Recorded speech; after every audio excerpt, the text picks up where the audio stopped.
Alright, magandang tanghali po muli sa ating lahat. Welcome to your favorite noontime show, The Baptist Lunch. And once again, we are back on this program that will, once again, all the fathers out there, give us more wisdom, knowledge, and understanding. TBL Fridays tayo, usapang lalaki. Para sa mga tatay na nandiyan dyan and mga leaders ng tahanan, mga asawang lalaki, join us in the comment section. Don't forget to send your pictures sa inyo pong mga area GC, and I believe this will be a great blessing and encouragement to all of us. So once again, shout out North, South, East, and West Corner, and to our viewers nationwide and worldwide. And of course, shout out din to Ma'am Yang, hello sa inyo dyan, babe, and kay Daniel at kay Isaac. Magandang tanghali sa iyo, sa inyo po lahat. And of course, with me is my hindi R, is my co-host. Walang iba kundi si Sir Rudy. Sir Rudy, magandang tanghali sa iyo. Amen. Magandang tanghali rin, Sir Jao, at sa lahat ng mga viewers natin. At gayon din naman sa mga pastor na nanonood sa atin, nakasubaybay, at ako'y naniniwala na sila ay talagang gusto rin tumanggap ng pagpapala mula sa pag-aaralan natin sa tanghaling ito. Magandang tanghali po, Sir Ian Juarez, at gayon din kay Brother Rick Belmonte, at kay Brother Gabriel Pakba, yan, yung aking kaibigan. Ay magandang tanghali po, at siyempre sa lahat ng mga tatay na nakatutok sa atin, at maging yung bawat area, mga kapatid, na tumututok para sila ay patuloy na matuto at mahamon mula sa ating programa. Kaya magandang tanghali po sa inyong lahat, mga kapatid, lalong-lalo na sa maganda kong asawa na kasalukuyang naglalaba ngayon, Arog. Magandang tanghali sa iyo at sa aking mga anak.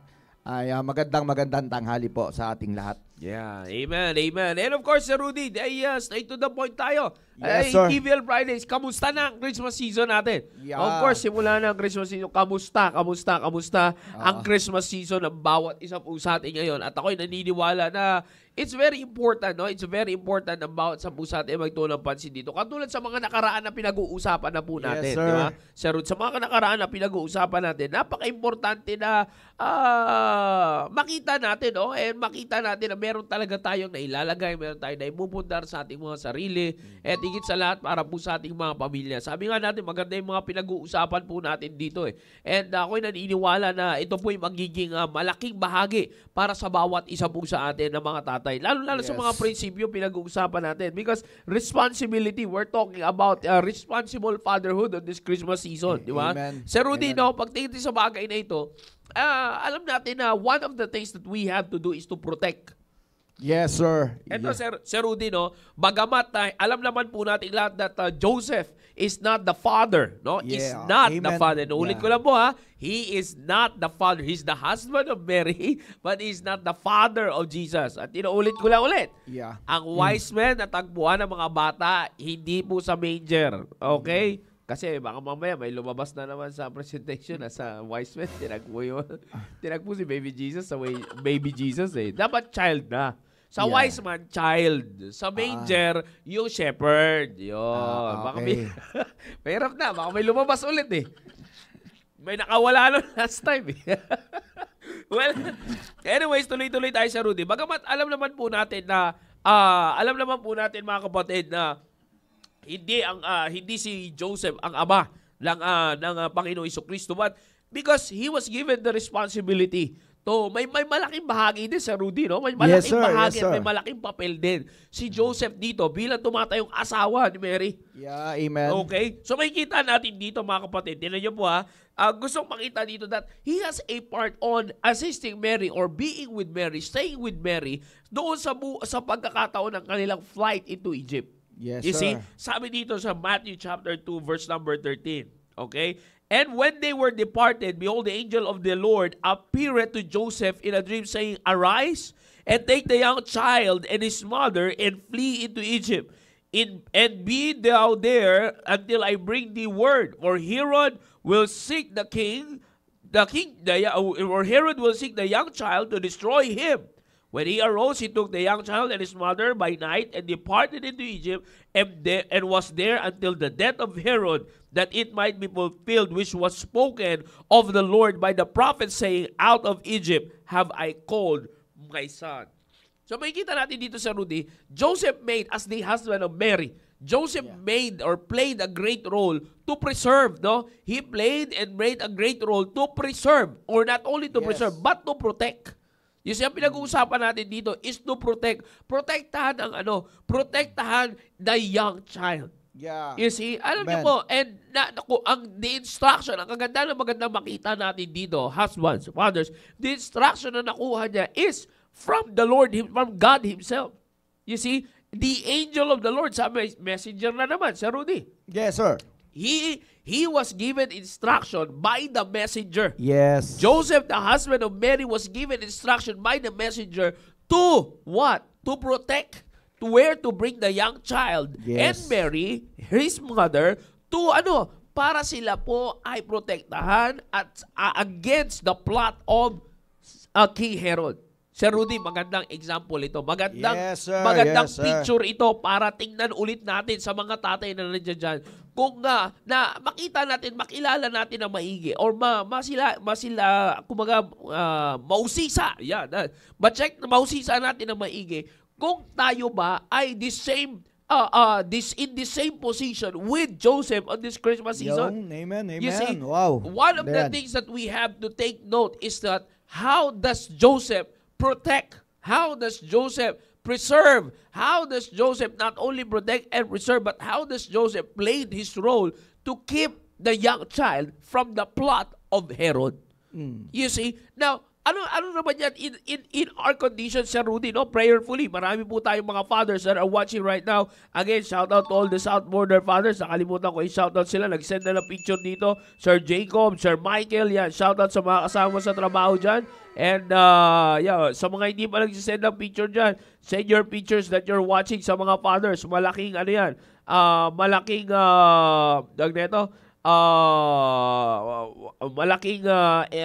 encouragement. Malaking encouragement yan para sa bawat isa sa mga nagsusubaybay sa ating pong area family. Alright? So again, inuulit ko, no? Shout out sa lahat. Nakikita ko na marami na rin dito. Kita ko si Sir Abaracoso, Sir Randy Gosari, yan, nag-watch na sila dito. Yan, you can send pictures, sirs, sa ating GC. Alright, well anyways, katulad sinasabi ko, napaka-importante nito, Sir Rudy. Because, alam naman natin that Christmas season reveals a lot of Christians, reveals that a lot of Christians are in the compromising situation. You see, now, pagdating na sa ating pamilya, Sir Rudy, paano natin ginagawa ito? How do we, because this is part of our responsible parenthood, Sir Rudy. Paano natin ginagawa ang bagay na ito? Paano tayo dumadating doon sa punto na tayo ay kumbaga tayo ay paano natin pinoprotektahan ang ating pamilya on this Christmas season, Sir Rudy? You see, ang magandang makita natin dito, Sir Rudy, dapat the same pattern with Joseph. Bakit? That's right. Tingnan niyo po of course, tandaan nyo lang, given, mapag-uusapan din natin to next Sunday, but given to the fact, mga kapatid, that he is a just man, he knows how to make decisions. Di ba, Sir Rudy? Yes, He knows alam niya kung paano pumili ng tama sa mali. That's right. He's a just man. Kaya ka just man eh. You see? But this time, you can see kung ano pong ginagawa ni Joseph. He keeps on submitting to the messenger of God. Yes, amen. You see? This doesn't mean na wala siyang alam. Kaya kikilalanin ba sa just man kung wala siyang alam? You see? Man. Hindi. You see, hindi ganun. Isabihin, kinikilala siya, nakatayuan niya, matinong siya lang lalaki, maayos ang lalaki, alam niya kung paano. See, given the word just, mga kapatid, marami pong kalakip na salita po yan. But the point here is this. Ito maganda makita natin. He keeps on submitting to God through the messenger. Yes, sir. So, amen. alam naman natin mga kapatid, we are so blessed. Again, sa mga fathers natin na nandiyan dyan, we are so blessed that we have also God's messenger in our time today. Wala na tayong angel, but we have the pastor. Yeah. You see, wala na tayong angel, but we have the pastor that keeps on helping us to direct our fatherhood, to direct our life as a husband, kung paano natin gagampanan ang papel na ito para sa ating buong pamilya, lalong-lalo na on this Christmas season. You see, how are we going to protect and how are we going to preserve the testimony of our family if we will not be instructed by God Himself? Yes, sir. Kasi sabi ko nga sa inyo, palasak na sa panahon po natin yan, maraming kapamaraanan ang dyablo para kuhanin tayo.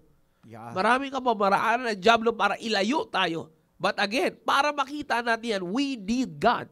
And how does God reveal it to us? Through His Word, through His messenger, Yes, the sir. pastor. Amen. Amen. So the same thing format, sir. Yes, Sir Rudy, sir. nakinig si Joseph sa angel of the Lord, the messenger of God. Nakinig siya doon para sa instruction kung anong gagawin sa young child at kay Mary para sila ay makaiwas sa gustong paninira ni Herod dito sa Panginoong Jesucristo. So the same thing din, mga kapatid. The same thing that we have to do. We have to make it sure that we are spiritually submitting, and we are spiritually taking heed to the instructions given by our messenger today, which is our pastor, para ano?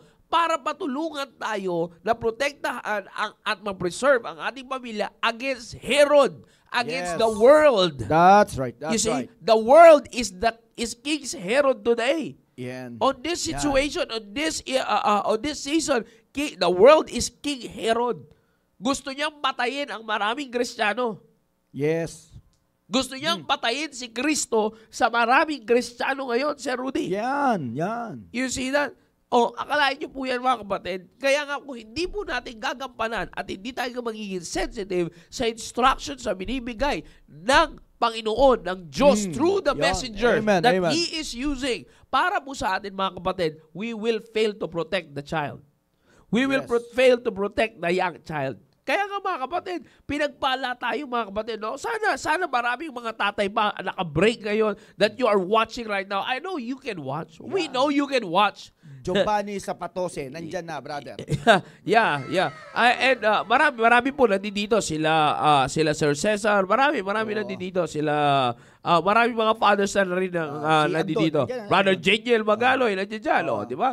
Marami nandiyan dyan. And mga fathers and mga husbands na nandito. Brother Jai, nandiyan dyan. Dumadami na sila Send your lalo. pictures, Brother Jai. And, anyways, katulad yan ang sinasabi ko, napaka-importante ng bagay po na ito. You see, inuulit ko para sa lahat. No? By the way, bago ko lang makalimutan, nakita ko dito sila Ma'am Aba at si Sir Ramon. Congratulations kay Brother Richmond.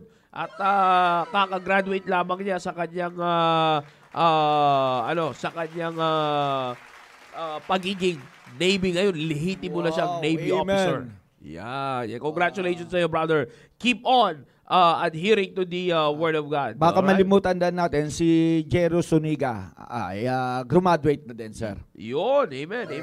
Marami. Dumadami na sila. Yes, sir. Amen. Naway gamitin sila ng Panginoon mightily sa ministry and para sa mundo natin. Alright? Again, para sa bansang Pilipinas natin. Alright, so kaya yung sinasabi ko, Sir Rudy, di ba nakikita mo, ang galing makikita natin dito na ang format ng Diyos para sa atin ay the same thing. Walang binago, walang revise, walang pampahirap o whatsoever it is. It's all here. It's all there. Napaka-important. Ang kailangan na lang natin is what? Sundin. Yeah. Sir Rudy, baka may gusto ko sabihin sa bagay na yan. Sir. Thank you, sir. Thank you, Sir Jao. Alam mo, Sir Jao, sa ganitong klaseng usapin ay talagang yung aking interes ay hindi pwedeng mawala. Sapagkat kung meron man akong gustong tingnan na isang magandang huwaran sa pagiging tatay, ay yan na yung katauhan ni Joseph.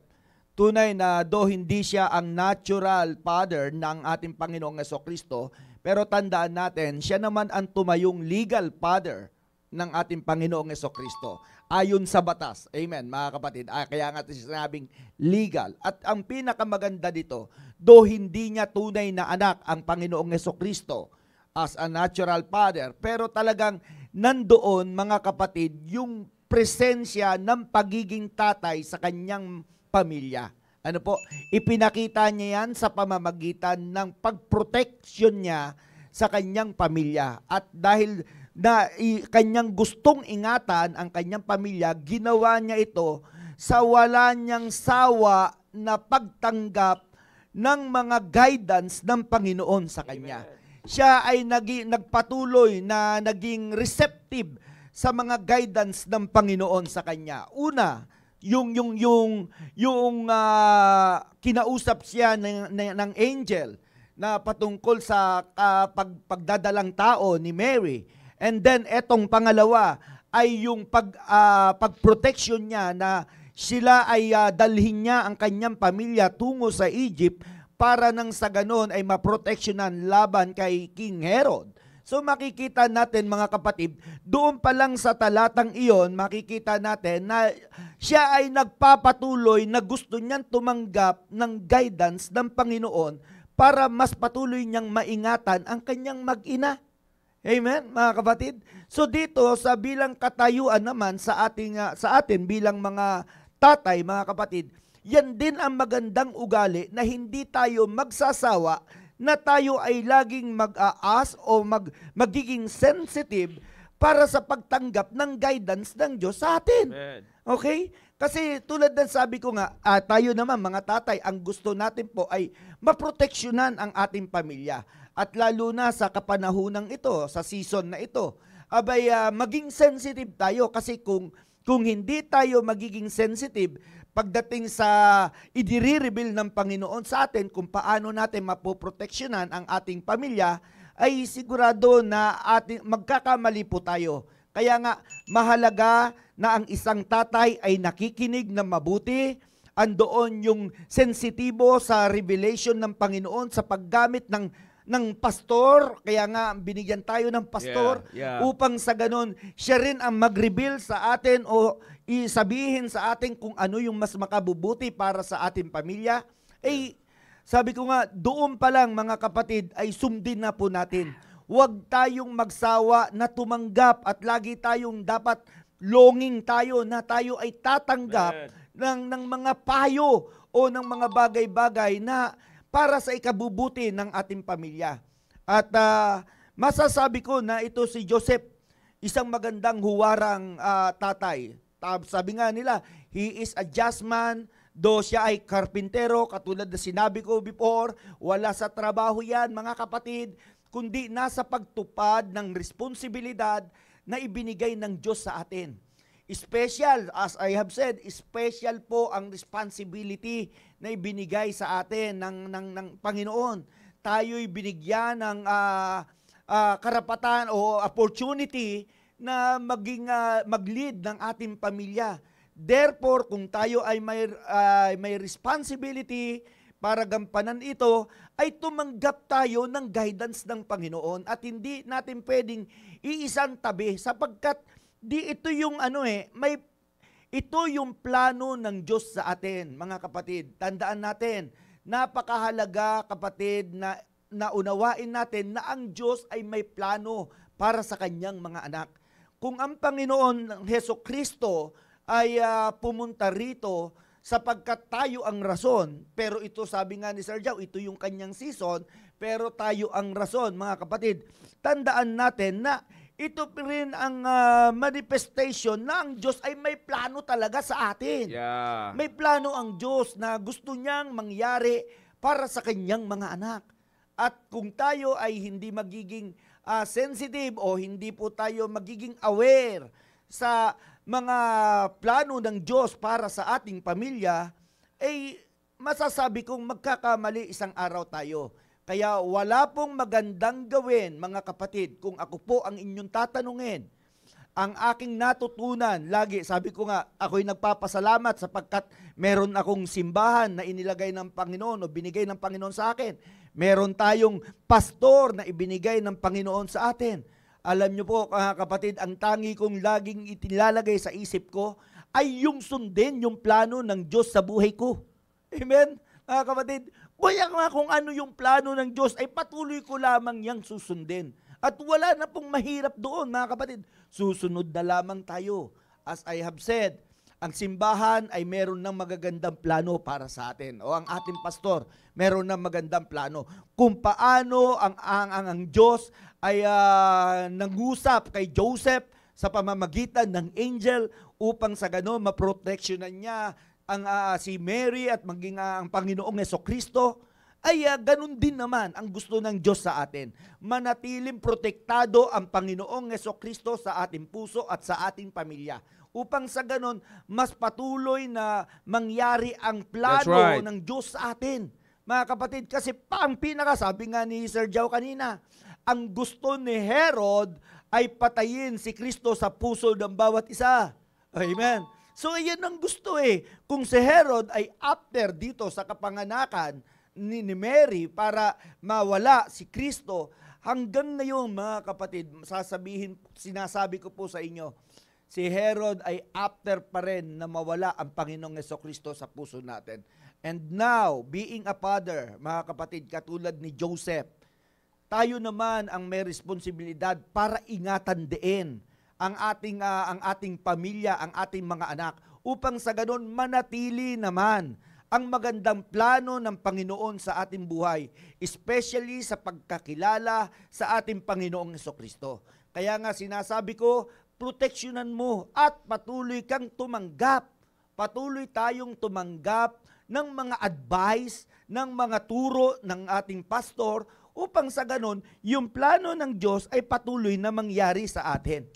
Kaya nga sinasabi ko, mga kapatid, i-prioritize natin ang plano ng Diyos sa buhay natin kesa sa plano lamang natin na pangsarili. Amen? Kung meron ka mang plano na pangsarili, dapat yan na po yung plano ng Diyos sa iyo. Amen? At yun dapat ang pinaprioritize natin.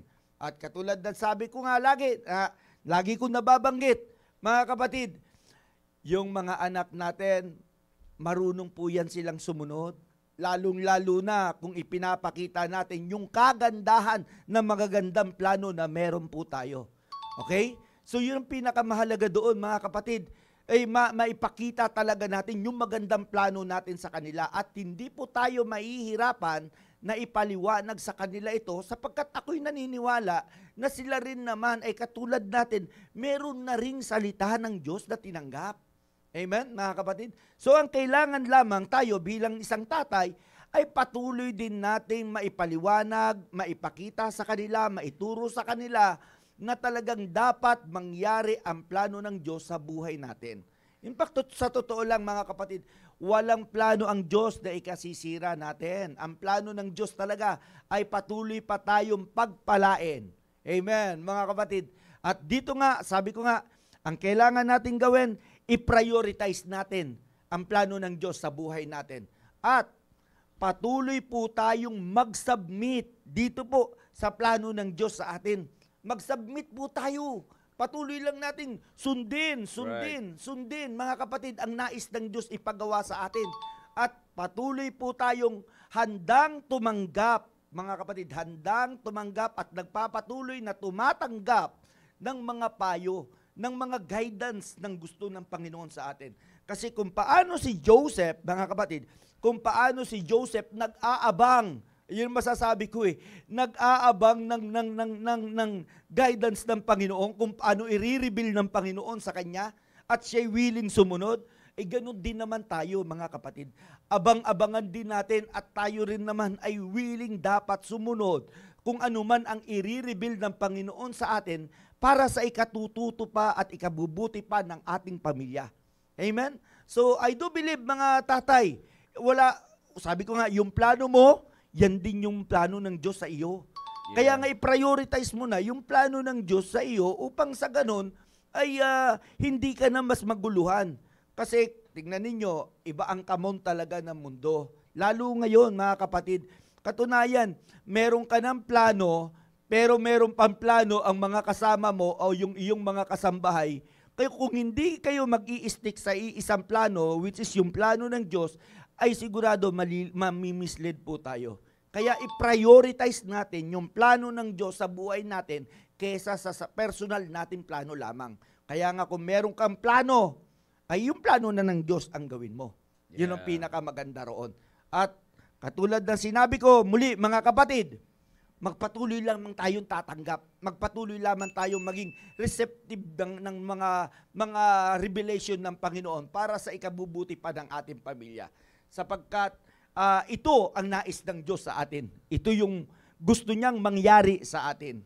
Okay? Mas lalo pa natin pagtibayin ang magandang relasyon natin, mga kapatid, tayo mga tatay sa ating pamilya sa pamamagitan ng pagsama-sama at pagtupad sa plano ng Diyos sa atin.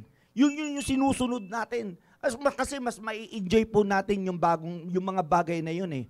Alam nyo, yan yung maganda ngayon na meron na po tayong simbahan. Meron po tayong pastor na nagtuturo sa atin upang sa ganon, hindi na po tayo mahirapan pa at hindi tayo maligaw kung paano natin i-celebrate ang Christmas na ito. Okay? In particular, sa Christmas lang muna tayo.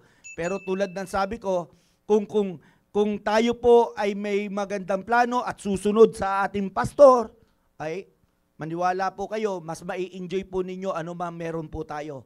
At doon pa lamang, naniniwala ko, mas madidevelop, mga kapatid, yung pagmamahal ng iyong anak sa gawain ng Panginoon at mas magiging close ang bonding ng pamilya sapagkat yung bonding na ito ay hindi bonding ng makamundo, kundi bonding ng makadiyos na pamilya na itinatag ng Panginoon. Yeah. So dito po, ito po yung maganda. Alam nyo, sa mga hindi nasanay, ito yan nangyari din po yan sa akin, lalo na nung ako po'y bago pa lamang. Pero nung ako na po ay napunta rito, sinubukan ko na po. Alam nyo kung bakit? Kasi eto na tayo nandito na po tayo. Noong tayo ay nasa sanlibutan pa, may sarili po tayong plano para sa ating pamilya. At masasabi ko na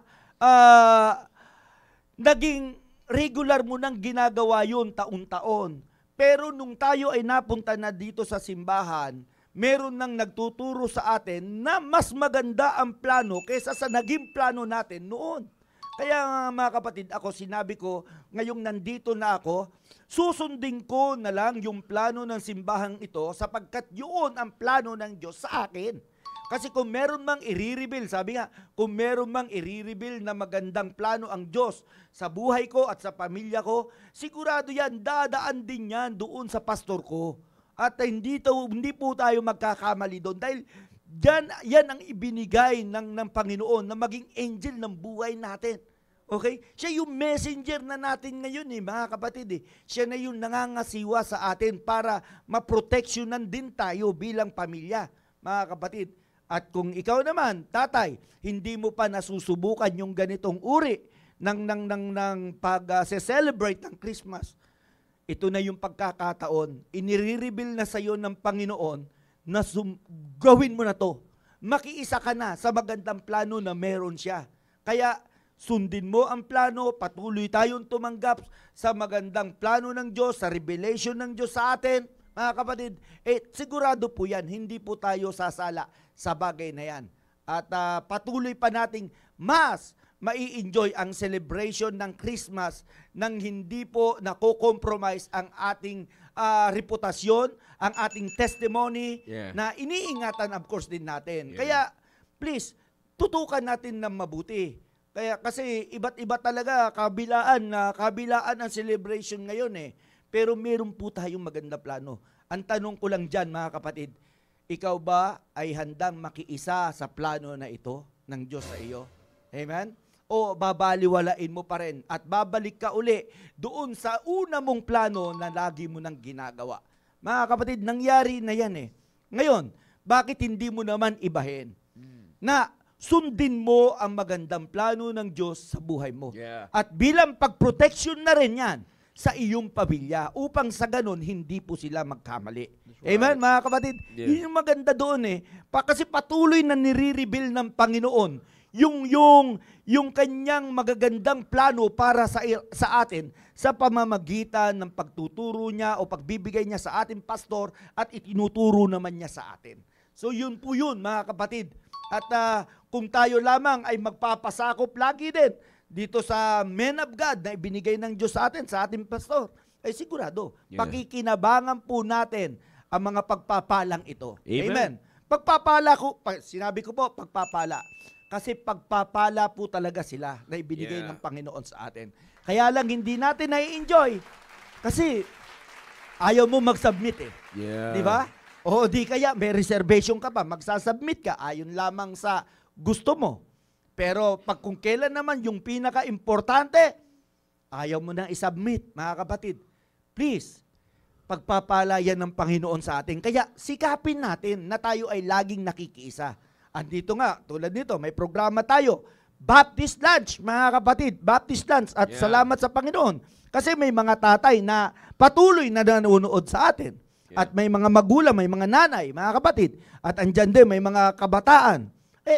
Sabi ko nga, kung ito lamang mga pinag-uusapan natin ngayon, mga kapatid, susundin natin ngayon, ay sigurado po, siguradong masayang-masaya ang celebration po natin ng Christmas ngayon.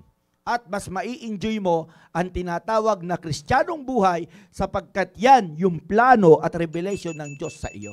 Amen? So, Sir Jao, ano sa malagay mo yung mga ko dyan? Alam mo, sir, alam mo, totoo yan, sir. The issue, sir, talaga, alam naman natin to, fathers, no?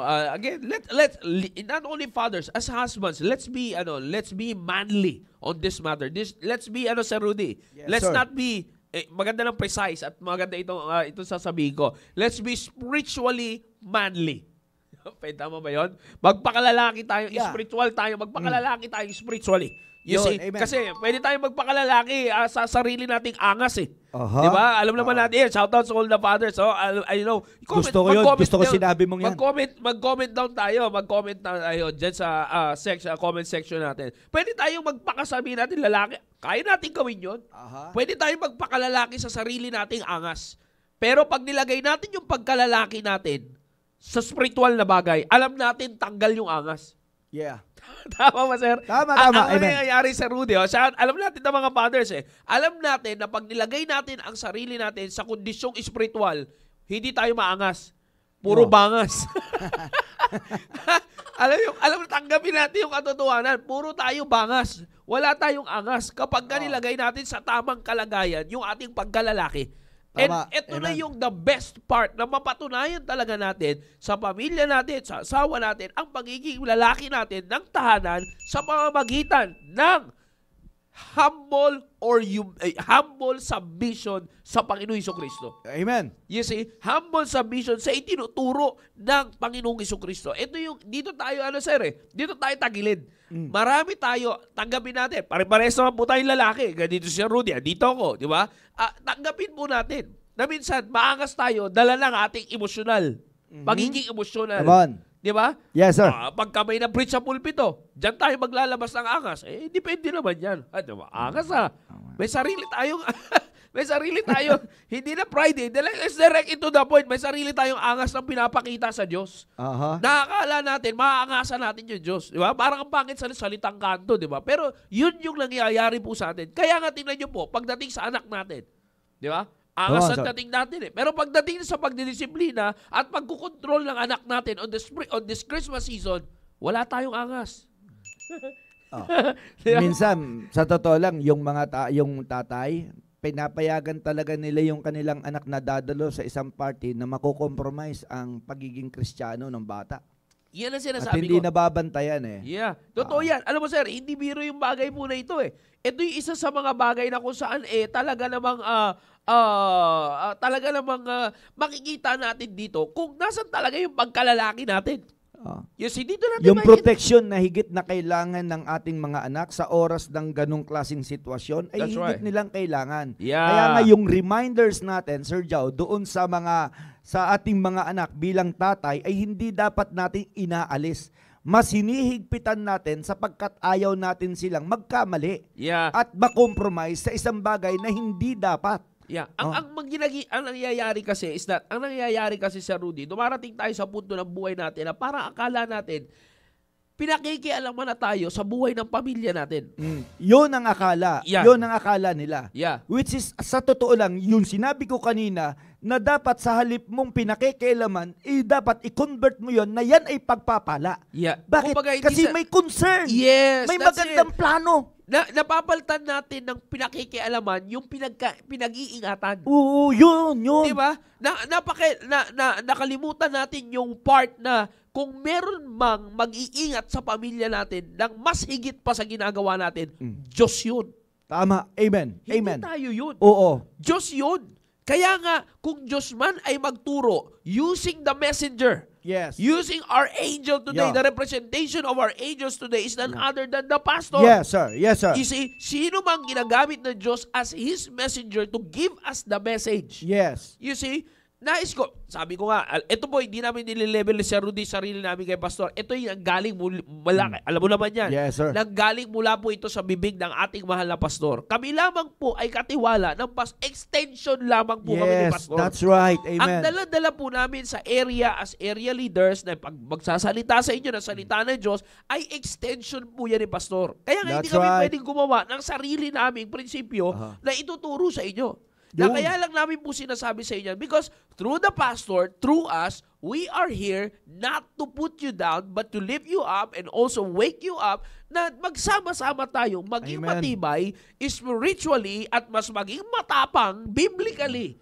Para sa pag-iingat ng ating pong pamilya. Kaya nga sabi nga natin, hindi ito pakikialam. Ito, hindi kayo pinakikialaman, kundi kayo ay tinutulungan na pagkaingatan. Because yan ang gustong mangyari ng Diyos sa pamilya po natin. Yan. Kaya naman umaabot, Sir Jow, sa salitang pinakikialaman kasi hindi pa tayo, tatay, humahantong sa pagpapasakop sa ibinigay ng Diyos sa atin. Sa simbahan, tingnan mo, paano mo masasabi na ang binigyan ka ng simbahan and then hindi ka magpapasakop sa iglesia na ibinigay sa iyo ng Panginoon? Binigyan ka ng pastor at tapos lilimitahan mo lang kung hanggang saan ang ituturo at tatanggapin mo.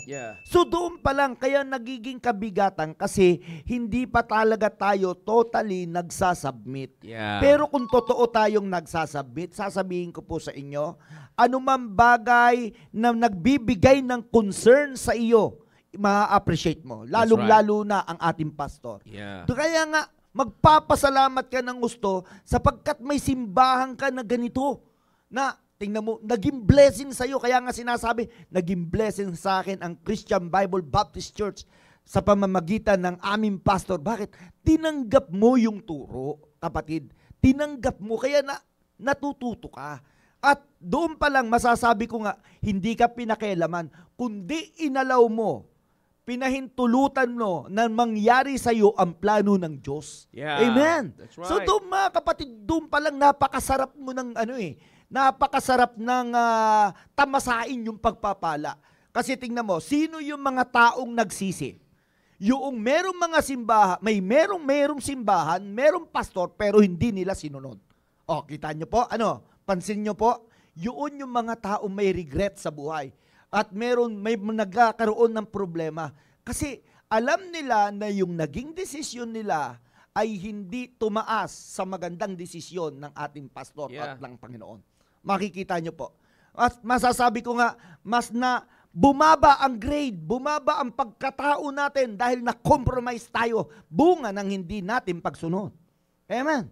Totoo po. Pero isipin mo panay ang amen natin. Thumbs up talaga tayo yan. Sa picture, hindi na lang isang thumbs up ang ginagawa mo sa sobrang saya mo. At naniniwala ka na talagang yung bawat turo ay talagang mapapa-amen ka talaga. Sa totoo lang, kapatid. Pero nagtataka lang tayo, bakit naman pagdating na sa mga mahalagang bagay ay nililimitahan mo tuloy? Please, kapatid, mas i-enjoy mo. Ito yung pagkakataon na higit mo kailangan ang wisdom ng Diyos at higit mong kailangan ang guidance ng ating pastor. Amen. So, please, mga tatay, ito na yung pagkakataon natin, i-enjoy natin ito and this coming 24 and 25, aalis tayo. Wow, amen. Please, mga kapatid, doon pa lang sa lugar na pupuntahan natin, hinanda na ng Panginoon yun para sa atin. Sa totoo lamang, mga kapatid. Ako nga, pag sinasabi ko, pupunta ako ng Ramos, kapatid, kakaiba na yan para sa akin. Pakiramdam ko nga, parte na ng langit ang Ramos. Totoo yan. Lalo ba pagka yung inaabangan nating makita. Actually, sa totoo lang, anumang bagay na meron tayong aabutan doon, isa lamang yung pampasarap at pampalasa.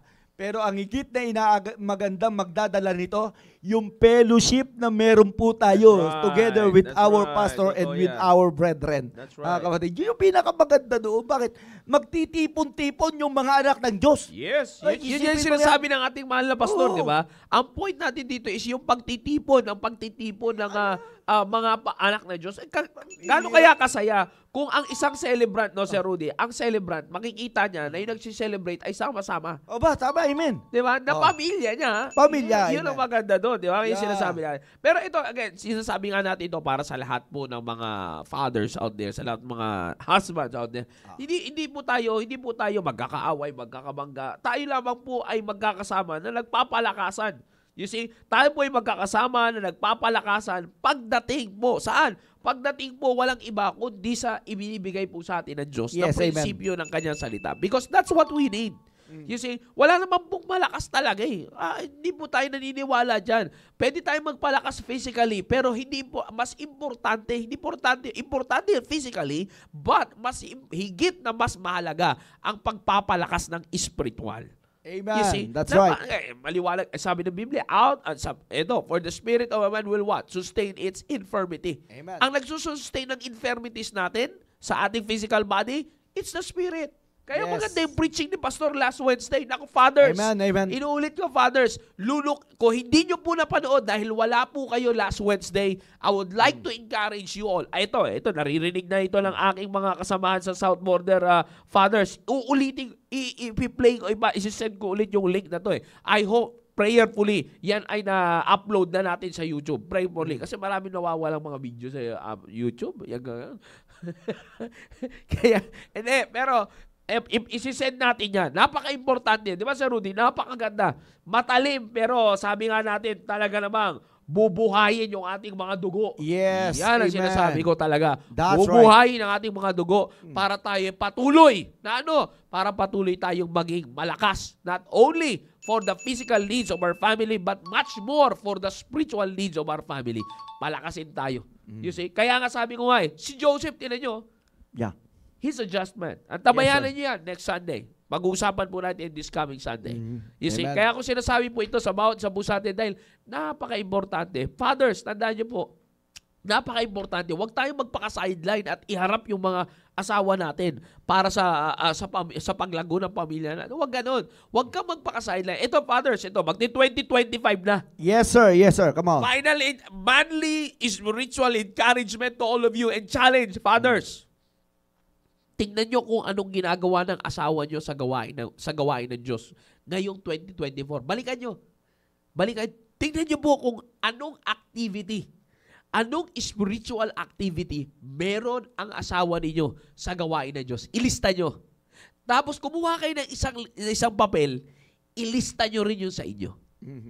Yan, no? Gandang comparison yan. Yan, totoo yan. Hindi ko po sinasabi yan para may pagmalakihan tayo, whatsoever it is. Hindi. Ang point natin is this. Because you will take that as a challenge. Take that as a challenge na pagpasok ng 2025, dapat pangungunahan ko na yung pamilya ko sa spiritual na paglago. Yung. Ito shout out to all the fathers gusto ko lang kayong kilitiin para kayo'y ma-encourage. Rudy, tulungan mo ako dito. Sige, sir. Sige, sir. Pag nilista mo yan, iba sa inyo, fathers, may makikita kayo sa listahan. Yung asawa ko, PSS alumni. Ako, PSS standby. Di ba? Simple lang yan, fathers. Again, inuulit ko. Sabi ko nga po sa inyo, ay napakaganda nito pinag-uusapan natin dito. Di ba? Fathers, di ba, lista mo. Yung asawa mo ay Sunday school teacher. Yan. Ikaw, bystander. Fathers, let's take this as a challenge. Huwag natin pa itulutan. Matatapos yung taon, huwag natin pa itulutan na matapos ang 2024 na hindi tayo makakapag-commit sa Panginoon na pangungunahan natin ang paglago ng pamilya natin this year 2025. Sisimulan mo na ngayon. Ilista mo na, fathers.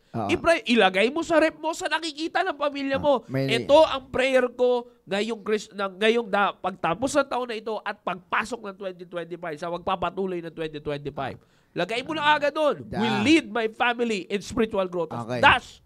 Lagay mo lang kung ano mga plano mong pasukin ng ministry, pasok sa Bible school, mga ganyan ba? Ano palagay mo, Sir Rudy? Church staff. Tapos yung isa, church stock. Manira, di ba? Key performance spiritual indicators, KPSI. Yan ang sabi natin, Sir Andy. Napapangalanan. Kaya sinasabi ko sa inyo, maganda yun. Yung asawa mo, church staff. Ikaw, church stock. Di ba? Ay, hindi po namin kayo kinakantsawan, fathers. Alam nyo naman tayo pag kayo po ay na-open sa ganitong bagay, sabihin something is, sabi nga ni Apostle po, when I was a child, I spake as a child. I understood as a child. I thought as a child. Yeah. Pero tandaan nyo, if you're claiming that you are already a man, sabi ni Apostle Pablo, when I became a man, I put away childish things. Amen. Kaya po namin sinasabi ito sa inyo, hindi para kantsawan kayo, fathers. God knows our intention. Kami ni Sir Rudy nandito, pambira, anong saya meron kami na hindi lang kami yung nakakasama ditong host. Aba, malaking blessing, ha? Di ba? Ano kaya kung may iba pa tayong kasama dito, Sir Rudy? Isipin mo. Yun din ang gusto ni Pastor Actually, ako nagpipray ako na isang araw talaga meron na tayo. Ito, apat ang upuan dito kumbaga may ka-rotation tayo. Oo, totoo yan Tsaka itong lamesang itong lamesa sa harap ko, pambira, apat ang upuan na ito. Isang araw gusto ko mapuno itong apat na ito na may makakasama tapos makakapakinig din ako ng wisdom mula sa Kanya na ibinigay ng Panginoon. Na mismo ako rin talagang matututo din sa buhay ng tao magiging co-host ko rito o magiging host natin dito. Talaga, totoo na malaking blessing po yun, mga kapatid. Kaya lagi namin sinasabi sa inyo, mga kapatiran, huwag niyong maliitin ang pagpapala na meron po tayo. At katulad ngayon, may simbahan tayo. Lagi mo sanang, ma-experience mo sana, kapatid, yung pagkakaroon ng simbahan. Na masasabi mong ang simbahang ito ang nag-ingat sa'yo, nagbigay ng magandang kulay ng buhay mo.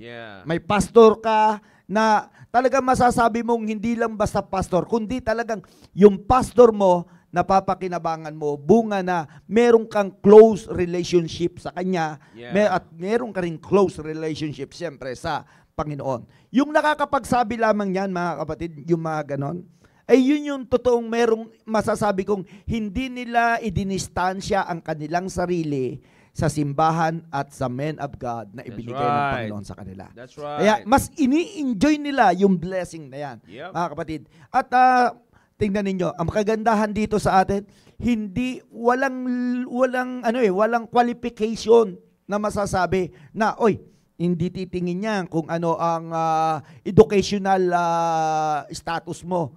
Sa totoo lang, kapatid, wala naman pinag-uusapan dito kung ano naman ang natapos at kung ano yung naging trabaho mo. Ang pinag-uusapan dito, kamusta, gaano kalaki ang Panginoon sa buhay mo. Yun ang pinaka-the best, kapatid. Kaya i-magnify natin ang Panginoon sa buhay natin.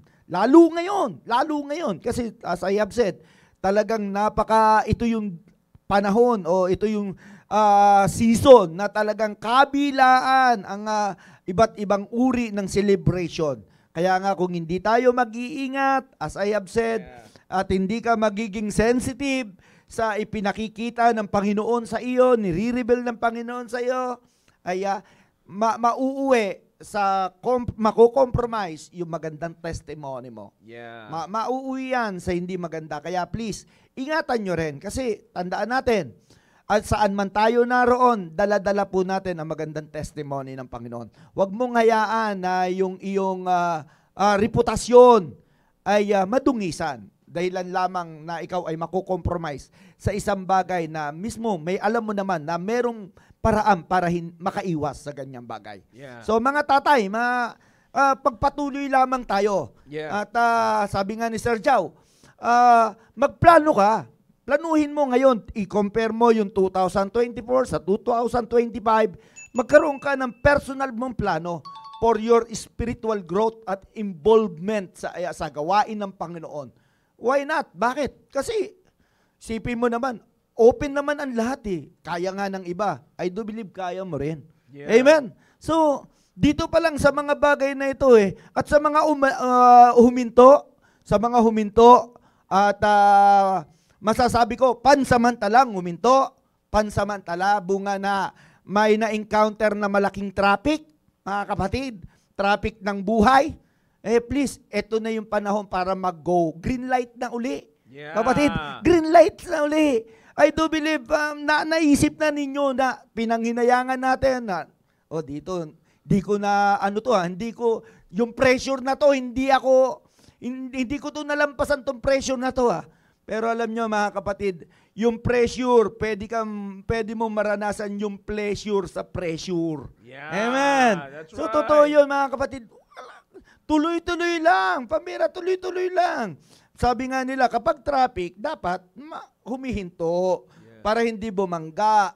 Pero hindi ibig sabihin ay hindi ka naaabante. Umabante ka at tandaan mo, isang araw, makikita mo, malayo na rin pala ang iyong narating. Amen, mga kapatid, ano? So, Sir Jao. Yeah. So, dito na muna tayo magwawakas, Sir Rudy. Yes. Ang punto lang natin dito, we just want to encourage everyone. Sa lahat po ng mga tatay, mga asawang lalaki dyan, magsama-sama tayo. Magsama-sama tayo, mga kapatid. Alam niyo po, believe me, gawin niyo po yan. Again, hindi ko po sinasabi, hindi ko kayo pinipilit, but I would like you take this for you as a challenge. I'd like you to take this as a challenge. Gawin niyo po yan. And you will see kung gaano pa magiging glowing at kasaya ang asawa ninyo. Amen. At higit sa lahat, gaano mas magiging ganado ang pamilya ninyo. Saan? Sa simbahan, sa gawain ng Diyos. Before you know it, ang anak mo kasama mo na naglilingkod. Amen. Amen. Alright. Muli, maraming salamat po sa inyong pagsubaybay. Thank you, Sir Rudy. And sa mga kasama nating staff dito ng ating media ministry, salamat sa inyo lahat. And I believe that God already poured out His blessing to us for this afternoon program, TBL Fridays. Kaya magsama-sama po tayo at patuloy tayong lumago as leaders of the family, as husband to our wives. Let's keep on growing in the light of God's Word, in the principles of God's Word. Alright, maraming salamat. And keep the excellent spirit all throughout this Friday. And again, of course, sa lahat ng mga fathers out there, sa lahat ng mga nakasubaybay sa Team Preparation, mamaya, antabayaran niyo yung pong programa. Alright? Muli, on top of all of this, lagi namin sinasabing, to God be the glory. Have a blessed Friday afternoon. Goodbye.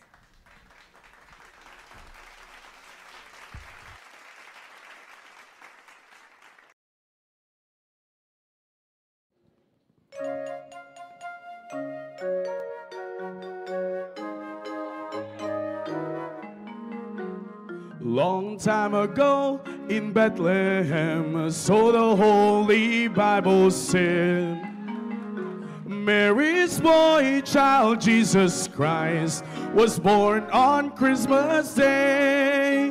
While shepherds watch their flocks by night, they see a bright new shining star.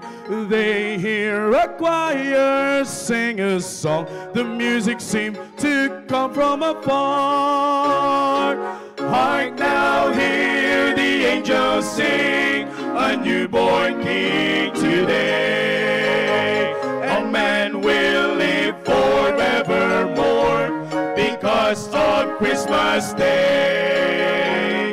Trumpets sound and angels sing, listen to what they say, that man will live forevermore because of Christmas Day.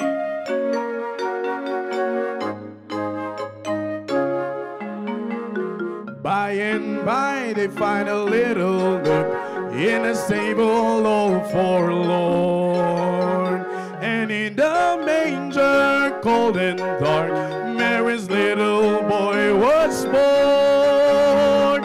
Long time ago in Bethlehem, so the Holy Bible say, Mary's boy child, Jesus Christ, was born on Christmas Day. Hark now, hear the angels sing, a newborn King today. And man will live forevermore because of Christmas Day. Trumpets sound and angels sing, listen to what they say, that man will live forevermore because of Christmas Day.